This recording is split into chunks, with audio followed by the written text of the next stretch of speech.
current of electricity and direct current circuits. So for this video, I'll be going through section 13.6 to 13.9. Okay, the IV characteristic of various electrical components. This is very important for you to understand the various IV graphs as well as the reason why they are the way they are.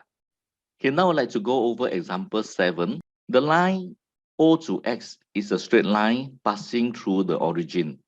Therefore, the ratio of I to V is numerically equal to the gradient of the line OX. Hence, the resistance given by 1 over gradient is constant. The resistance at Y is given by the ratio of V to I at the point. If the gradient of the line OY is M, the resistance at Y will be numerically equal to 1 over M. The resistance at Y is therefore larger than the resistance at X. So the answer is C. Internal resistance of a source of EMF. Okay, most practical battery has an internal resistance. Internal resistance was not covered in secondary school, so it's something new for you. So for this circuit, when the current flow through the circuit, there'll be a potential drop across the external device, in this case a resistor, which is VR. And there'll be another potential drop across the internal resistance. So the effective resistance is actually the capital R plus the small r, means the external resistor plus the internal resistance.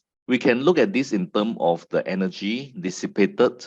So the power given by the EMF source, PEMF, will be equal to the power given to the load, which is the external resistor, and power loss, which is the power given to the internal resistor, because the power given to internal resistor does not do any useful work. So the potential difference across the battery, we call that the terminal potential. So that includes the internal resistor and the EMF source. So it's EMF minus I times R. I times R is the potential drop across the internal resistor. So you can also calculate the efficiency given by useful power output divided by power input.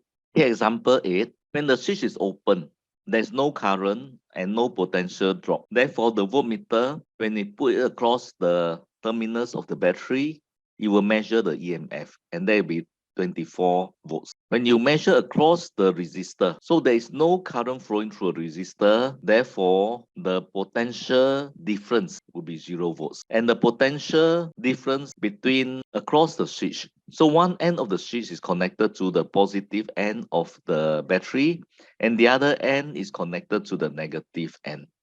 And since there's no current flowing through the 0.28 ohms and 5.6 ohm resistance, there's no potential drop. So that's why the potential difference will still be 24 volts across the switch. When the switch is closed, current will flow through the entire circuit. So there'll be some loss in the internal resistance and there'll be some loss in the external resistor.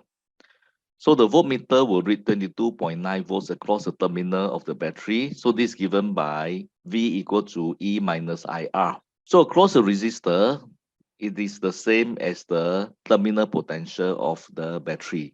So it's 22.9 volts. Across the switch, since the resistance across the switch is 0, so the potential drop will also be 0. Okay, potential divider principle. This is a very important principle.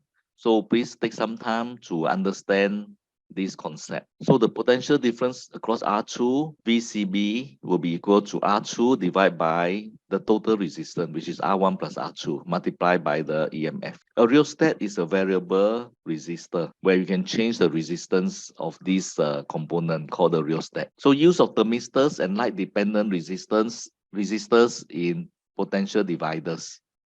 Thermistors are resistors that change its resistance when temperature changes. Light-dependent resistors are resistors that changes its resistance when there's light shining on it. So the resistance of the LDR will drop when you shine light on it. Example 9.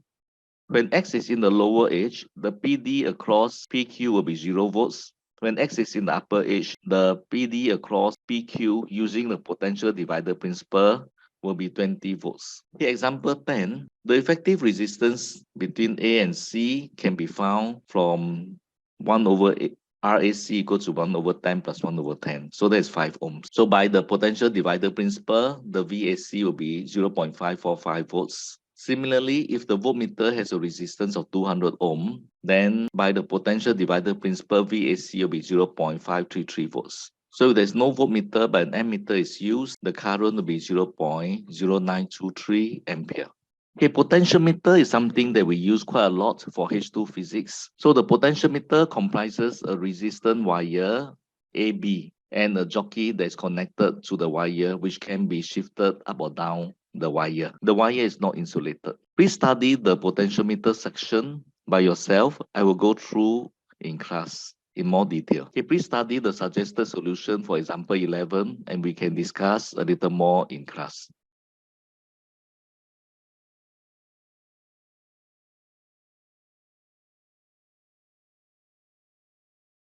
This is the end of this video.